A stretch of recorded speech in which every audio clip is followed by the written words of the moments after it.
English speaking podcast. I'm Tom, and I'm here to help you speak English with more confidence, more ease, and more joy. Today's topic is very important. We're going to talk about something many learners feel, something very real. Fear. The fear of speaking English and building confidence in speaking. Have you ever felt nervous when speaking English? Do you worry about making mistakes? Do you feel shy even when you know the words? If the answer is yes, you're not alone. Millions of people feel this way. But here's the good news. You can overcome this fear step by step. And I will show you how. So, take a deep breath and let's begin.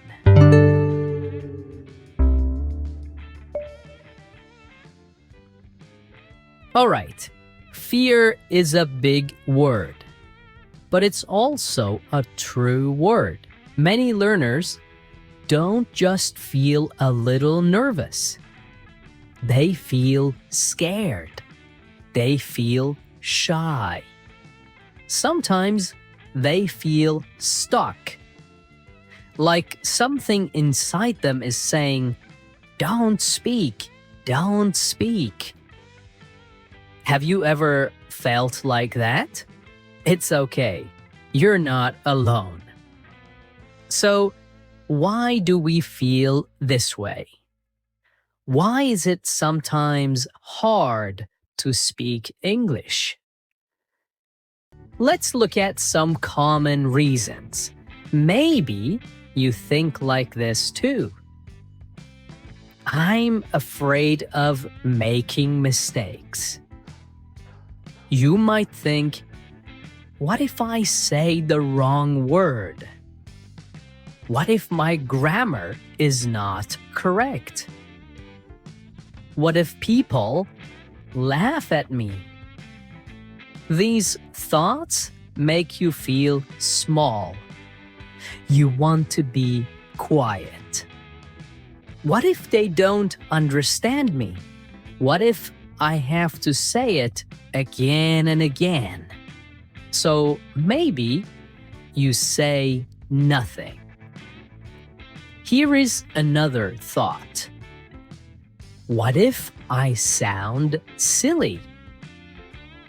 This means, what if I sound strange or like a child? You feel a little embarrassed. You think people will judge you. Here is another thought which is very common. You speak and hear your accent. You think, this is not how native speakers talk. Maybe my accent is bad. But, my friend, let me tell you something important. Your accent is not bad. It is part of who you are. It shows where you come from. It tells your story. Your accent is okay. Now, listen carefully. All of these feelings, all of these thoughts are normal. They are very human. Every English learner feels these things sometimes. But here's the truth. They are just thoughts. They are not facts. A thought is something you feel in your mind. But that doesn't mean it's true. Just because you feel scared does not mean you cannot speak. You can speak, even if your English is not perfect, even if you feel nervous. Let's go deeper. Let's think about fear again. Fear is not really about English. It's not about grammar. It's not about your vocabulary. It's not about how many words you know. Fear is about confidence. Confidence means how much you believe in yourself, how sure you feel when you speak. Sometimes there is a small voice in your head. It says, "Be careful. Don't say anything. You might say it wrong." That voice is fear. But you don't have to listen to it. You can speak anyway. And here is the most important idea of today's episode. Confidence is something you build. You are not born with confidence. It doesn't just appear.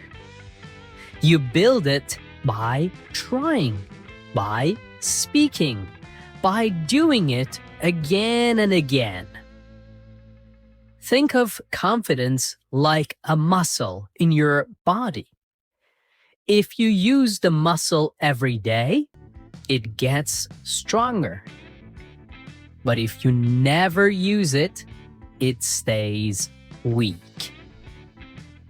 So, when you speak English, even one small sentence, you are training your confidence muscle. Every time, it gets a little stronger. Now, here is something very special. Fear is not always bad. Fear is a sign. It means you are doing something new. You are learning. You are growing. So, if you never feel a little scared, maybe you are not growing. You are staying in your comfort zone. That's the place where everything feels easy and comfortable. But to learn, you need to step outside that zone. Even if you feel unsure, even if you feel a little afraid, you are still trying. You are still moving forward. You are entering your learning zone, okay? Your growing zone. So next time you feel fear, don't stop. Don't give up. Say to yourself, this is just a feeling. I can still speak. I am learning and I am getting stronger. Now, let's talk about how we can build real confidence, not fake confidence, not big words, but simple, strong belief in yourself, step by step. You see, confidence doesn't just appear one day like magic. It's not something you wait for. It's something you build. It grows slowly, like a small plant. You give it time, care, and attention. But how do you build it really? Let's look at some clear strategies that actually work, even if you feel nervous or shy. Technique number 1. Start small, but be consistent. Confidence grows through small steps. You don't need to do big things. In fact, small actions are better if you do them often, if you do them consistently.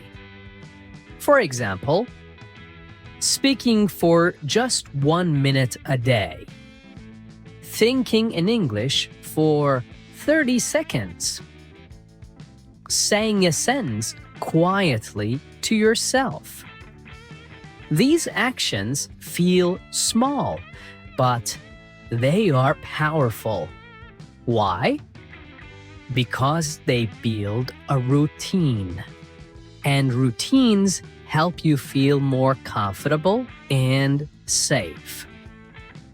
The more you speak or think in English, even just a little, the less scary it becomes.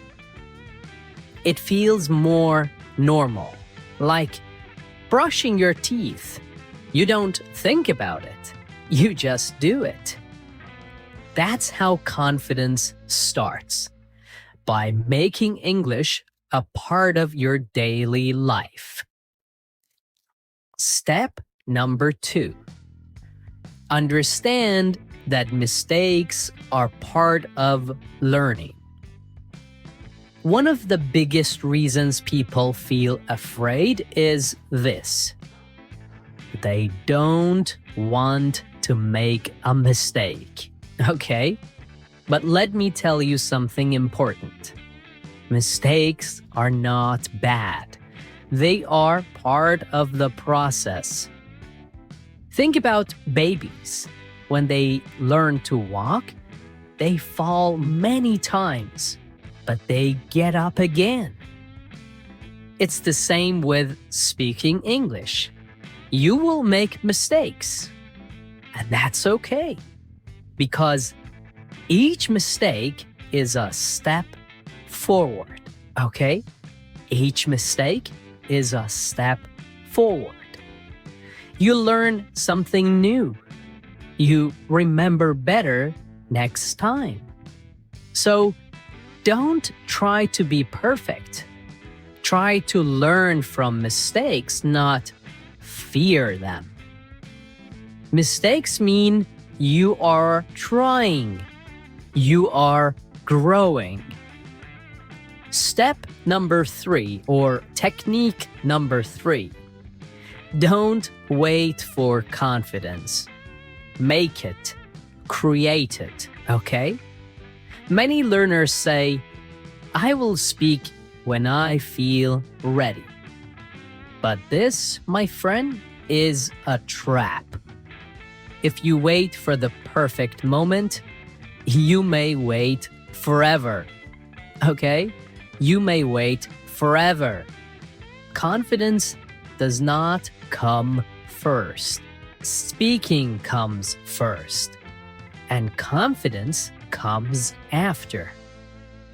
You feel more confident because you spoke, because you tried, because you said something, even if it was small.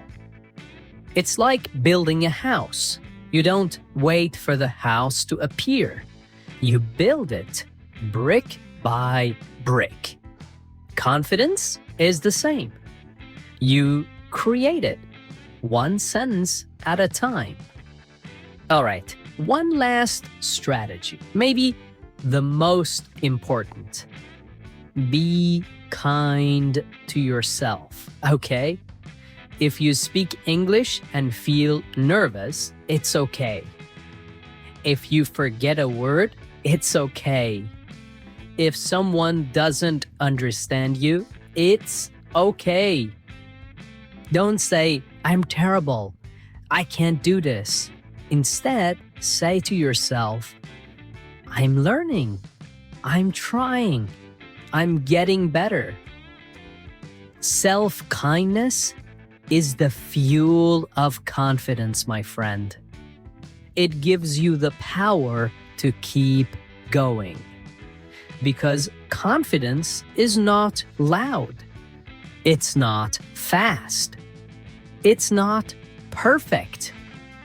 Confidence is quiet, steady, and kind.